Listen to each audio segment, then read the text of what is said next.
talk show host on Talk Radio 105.7 FM and 570 AM KNRS in Salt Lake City. Rod is part of a conservative talk lineup that includes nationally recognized hosts Glenn Beck, Rush Limbaugh, and Sean Hannity. Rod's show airs Monday through Friday from 4 p.m. to 7 p.m. And he's got a great background. I'm not going to give full bios here because I know you want to listen to the speakers, but I did want to share with you that he was born and raised in upstate New York and attended college in Texas, where he earned his degree in broadcast journalism from the University of Central Texas, now Texas A&M Killeen. Rod and his wife Cindy live in Kaysville. They have 3 married sons and 4 grandchildren, and the ruler of the Arquette home is an old English bulldog named Lucy. Rod will be speaking to us about the importance of education and being involved in what's happening right now in our children's education. Next, we will hear from Joy Pullman, and we're so grateful that she would travel all this way to come spend time with us today. She's a research fellow on education policy for the Heartland Institute and managing editor of The Federalist, a web magazine on politics, policy, and culture. She is also a former managing editor of School Reform News. In that capacity, Pullman interviewed and produced podcasts with many of the leading figures in school reform. Before that, she was assistant editor for American Magazine at American Enterprise Institute. She's also the 2013 and 14 recipient of a Robert Novak Journalism Fellowship for in-depth reporting on Common Core national education standards. She graduated from the Hillsdale College Honors Program with an English major and journalism concentration, where she received statewide competitive collegiate honors for her reporting and commentary and ranked in the top 25 nationally in parliamentary debate. And you could probably tell that from her speaking today. Joy will be speaking to us this afternoon about some of her endeavors with a group called Band of Mothers and League of Extraordinary Parents and what their vision is. And finally, we will have the pleasure of hearing from Josh Daniels. He studied political science at BYU, where he tutored students in American Heritage and also chaired the college Republicans. He later studied law at the University of Houston in Texas. Josh is currently a policy analyst for the Libertas Institute, where he works on public policy issues related to individual liberty, property rights, and free enterprise. Josh worked as a senior aide to U.S. Congressman Pete Olson in Texas for 3 years and has years of campaign management experience from a variety of political endeavors both in Utah and Texas. Josh also served in the Marine Corps for 8 years and is a combat veteran of the Iraq War. Josh and his wife Amy reside in Saratoga Springs, where they're the parents of 4 children and 1 on the way any minute now. So we're grateful that he would come and risk being here today. He will be giving us advice on grassroots organizing and giving us an update on the Libertas lawsuit against Court. So I will turn the time over to Mr. Rod Arquette. Thank you.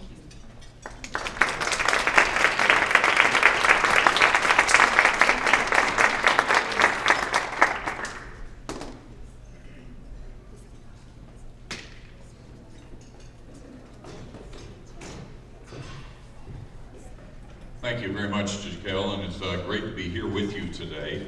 I'm surprised I found this building. I have never been on this campus, and I drove around a few times and said, it's got to be here somewhere.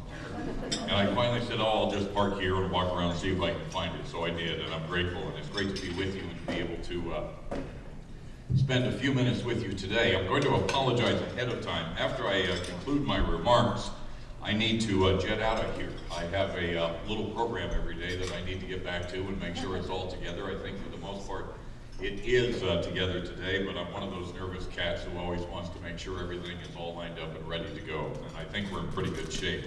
I want to start off today. I always like to start off sharing a joke with you, and I saw this great political joke several weeks ago, and I want to share it with you and put you kind of in a good mood to get ready for what I'm about to mention to you today. It is a bar joke, so don't be offended if I talk about going into a bar and having a martini, but I just want to share this with you because I think it's so spot on, and it's something that we in this country are having to deal with. The joke goes like this. A guy walks into a bar where there is in fact a robot bartender. The robot says to the man, "What will you have?" The guy says, "I'll have a martini." The guy brings back probably what he considers the best martini ever, and he says to the man, what's your IQ? The man looks kind of strange and quizzical and says, well, my IQ is 168. Pretty good, huh? The robot then proceeds to talk about physics, space exploration, and medical technology. The guy leaves the bar. He's had his martini, but he's curious.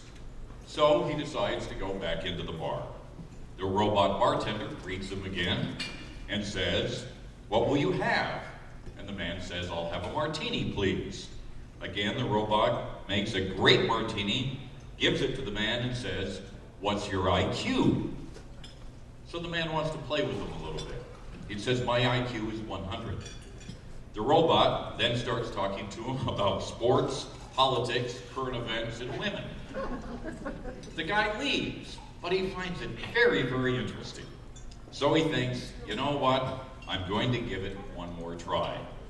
He goes back into the bar, and the robot again asks, what will you have? The man says, a martini.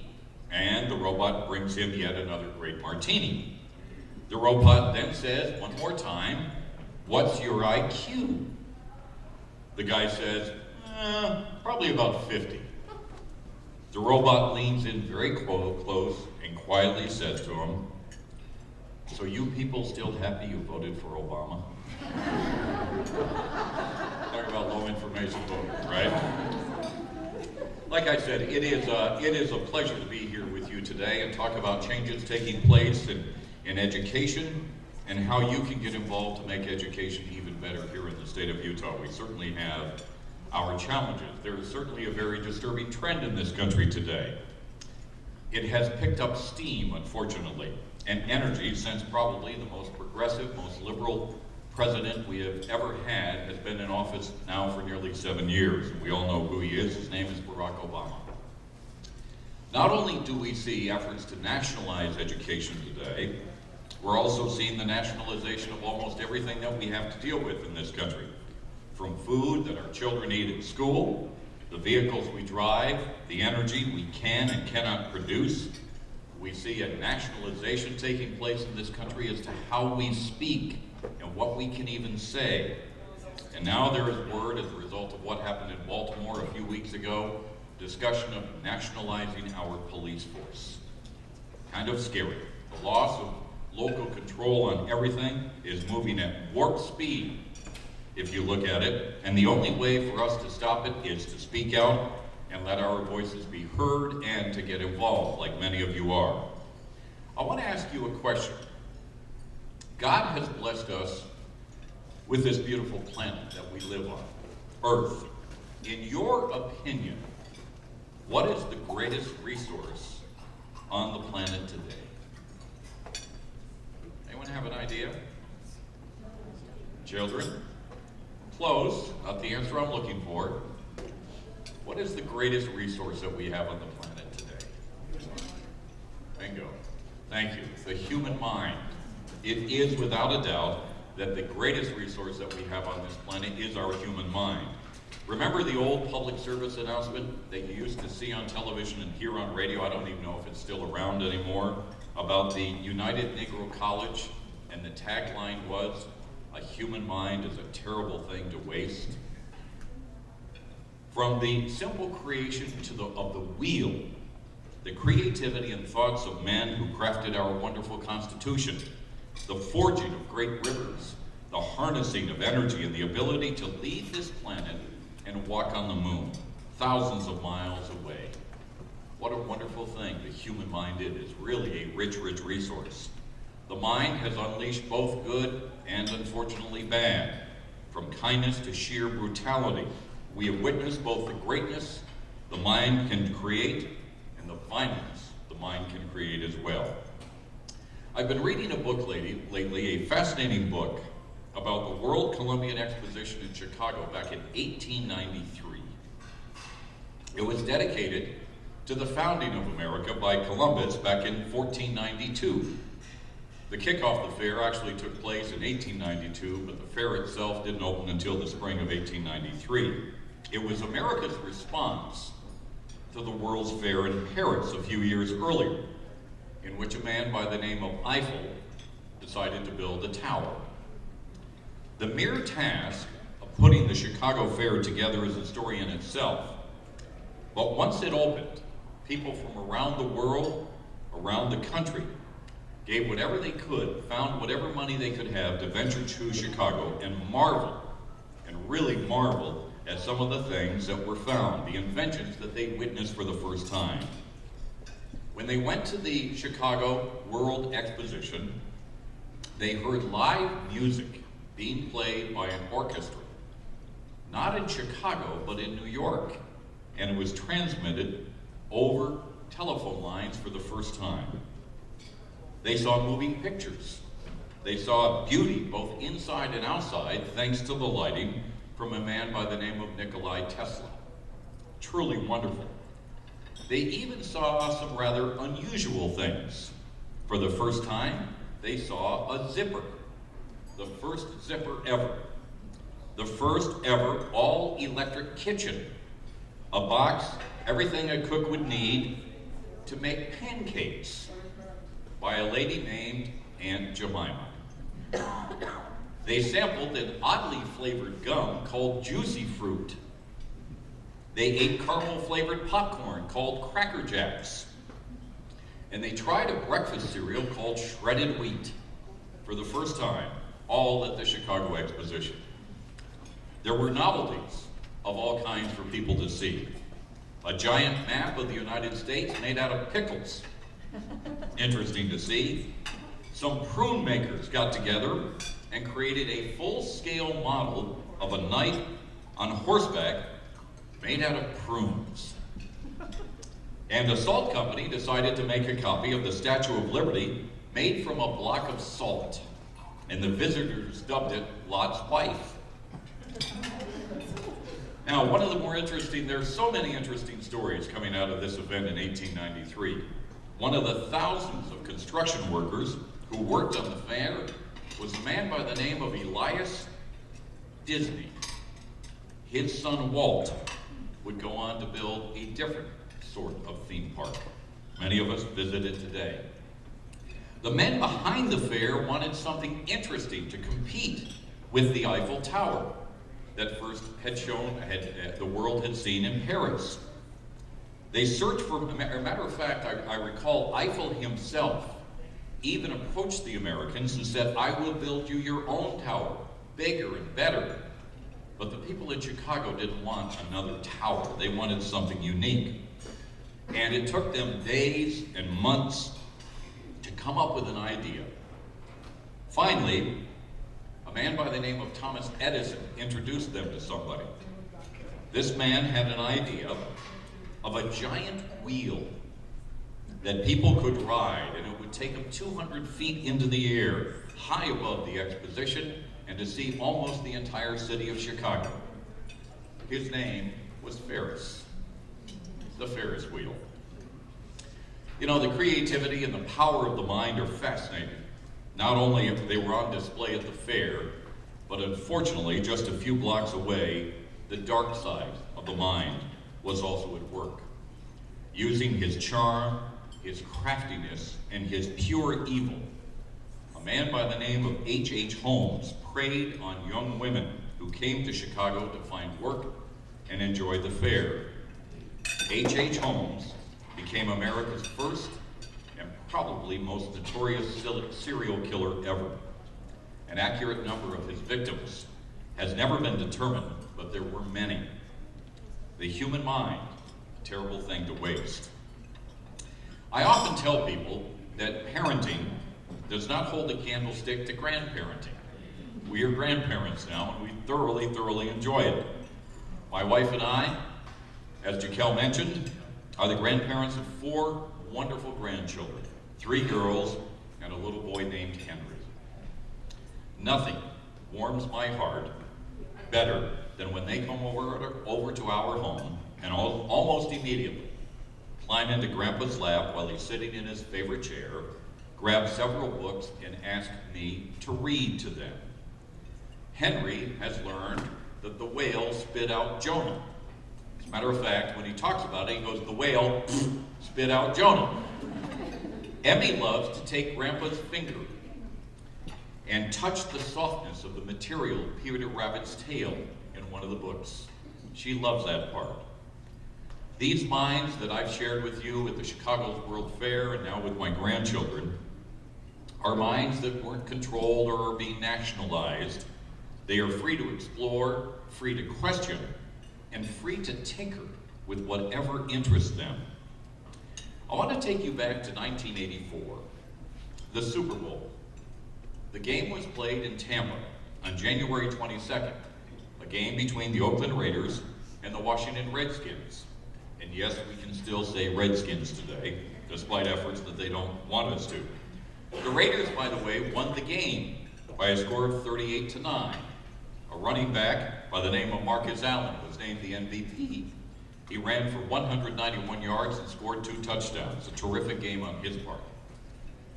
What most people, however, remember about the fair, or about the game, was not the game itself, but a commercial that played one time in the third quarter. It was used to introduce a new product and launch the Super Bowl as a new platform for advertisers to introduce their products and services. In it, a Big Brother figure addresses a room full of drab, bald-headed people, all wearing the same clothing, and praising the futuristic society's achievement of the unification of thought. A blonde-haired woman in a white t-shirt and bright orange shorts runs into the room being chased by police and throws a sledgehammer through the screen. The tagline was, "Why 1984 won't be like 1984.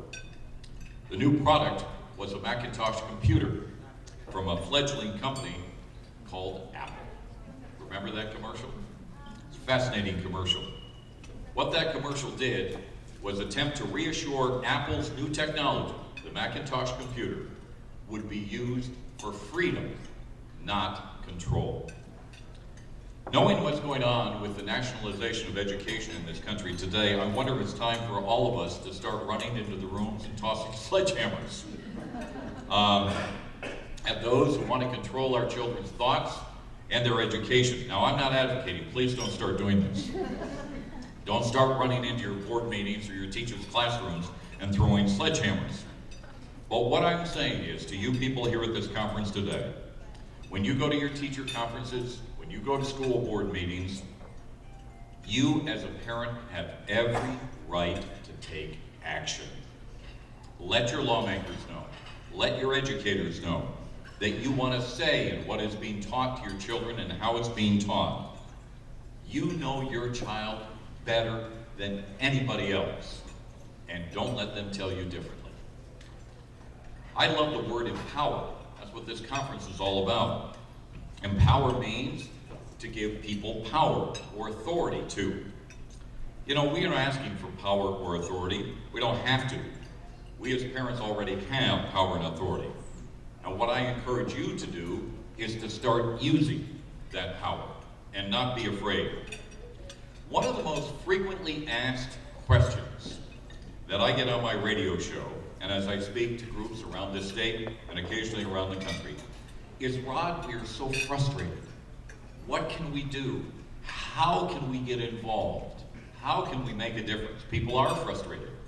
They're frightened. They're wondering, as football coach Vince Lombardi once said on the sidelines of the Green Bay Packer game, what the hell's going on here? Well, what can you do? Here are just a few suggestions from my point of view. First of all, you have already made the decision, but encourage others to make the decision to get involved. Sitting on the sidelines and watching other people do something will not get you involved, and it's not the way to make a difference. Numbers do matter.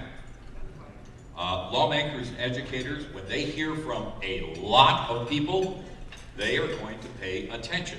Now, they may not the first time, but if you keep on hammering them and pounding them, sooner or later, they are going to have to respond.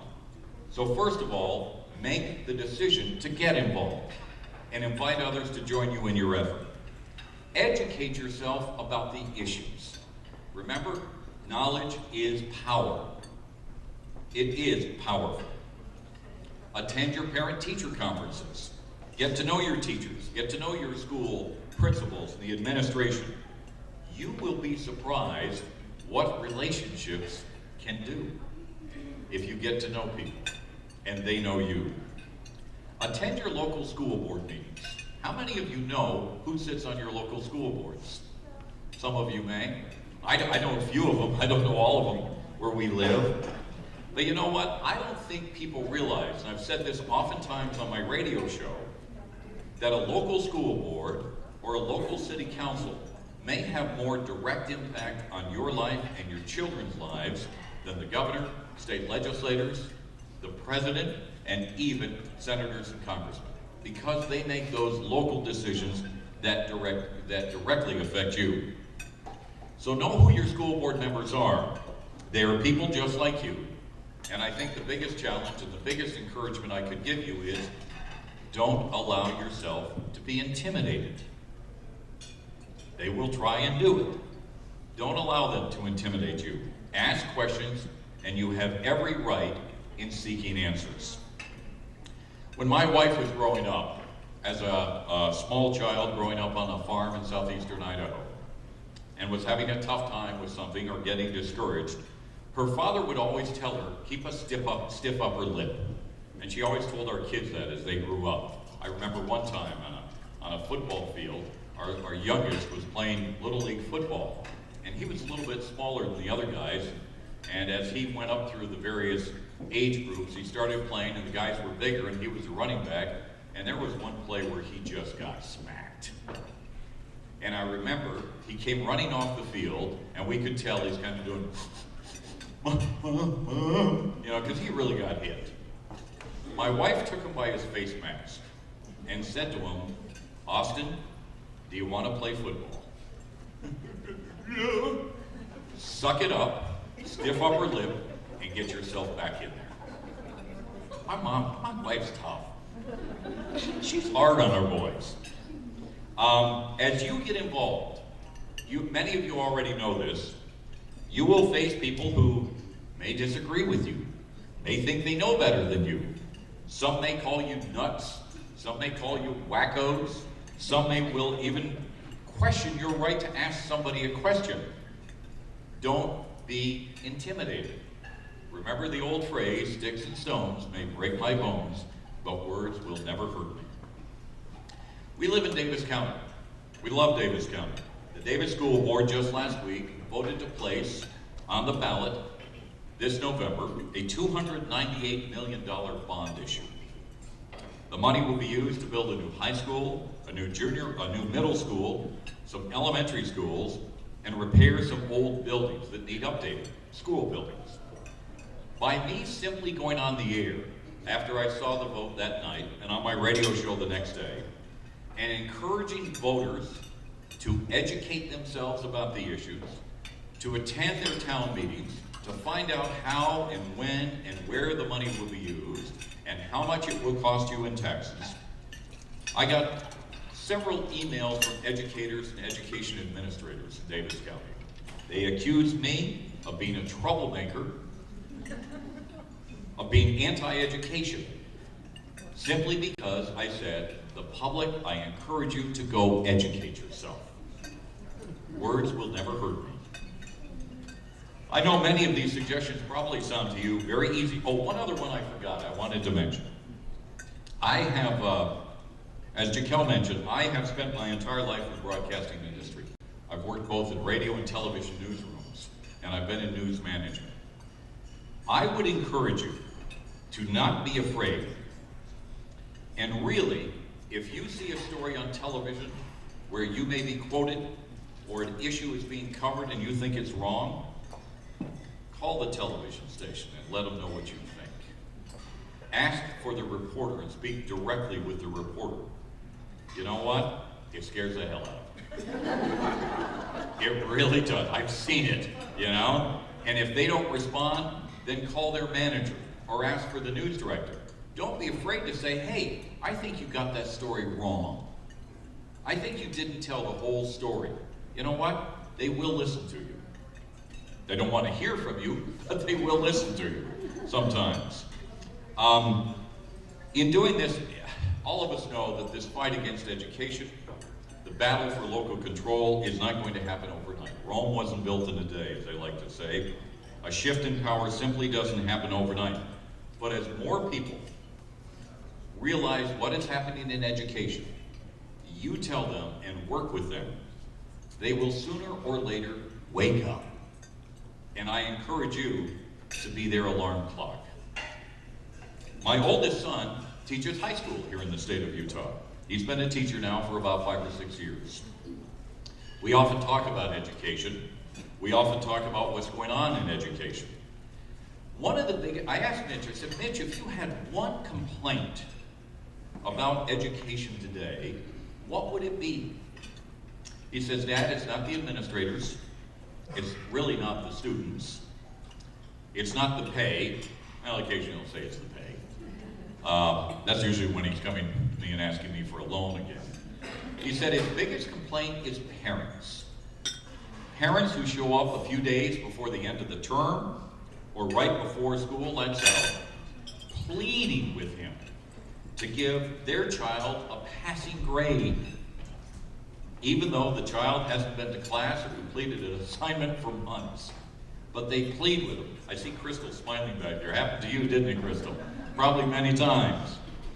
What we need to do is teach our children, to be an example. Teach them responsibility and accountability. So when you show up and talk about a certain issue with a teacher or an administrator, they will pay attention to you. That's because your student works hard and knows the value of a good education. I love the challenge of change, and that's what we're trying to deal with now, is changing education and getting it to where we have a say as local parents and local control. I've been the agent of change at several radio stations over the years. It is not an easy thing to do. You get called a lot of nasty names by your coworkers. But you know what? To me, there's nothing more exciting than being an agent of change. It's never easy, but I think it's one of the most important things that you are doing right now is getting involved in education. Don't fear change. I encourage you to embrace it. There's a great scene from one of my favorite movies. It's a movie called Parenthood. I don't know how many of you have ever seen it. It's a fairly old movie starring Steve Martin. In one of the final scenes, where Steve and his on-screen wife, I think it's Mary Steenburgen, were quarreling. They had a rough few days. They're sitting around the dinner table. And Grandma is there and shares what I think is some great, great wisdom.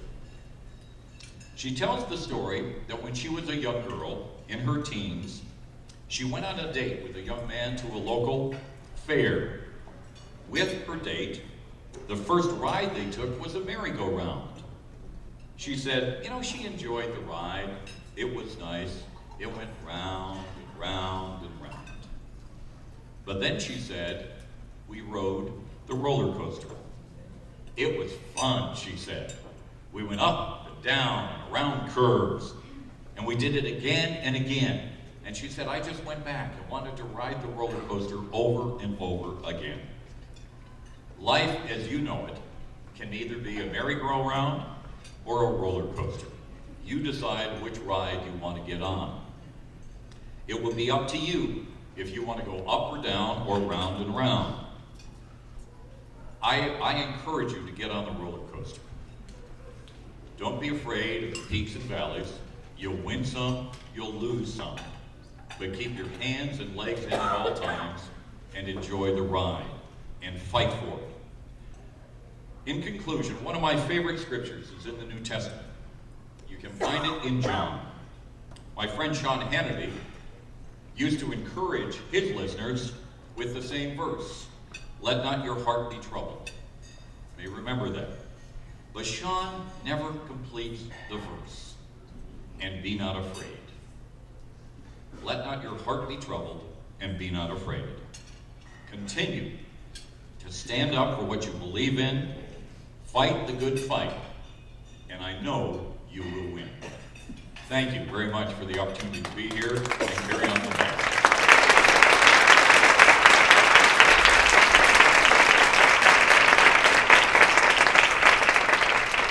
before I leave, and I don't know do I have time to take some questions? Does anybody have any questions as to how to deal with the media? Yes. So does the same thing work with the print newspaper? Yes. Call them. Call them? Yeah, I mean, I always found it fascinating in my years that, oh, we can't call them. Who said you can't? It's a free country. You know, if you have an issue, if you think something was wrong, be respectful, be polite to them, but you have every right to call them and ask them, hey, I'm just concerned the way how this story was reported. You know, I think this was taken out of context. It doesn't hurt anybody to be questioned as to how they do their job. Any other questions?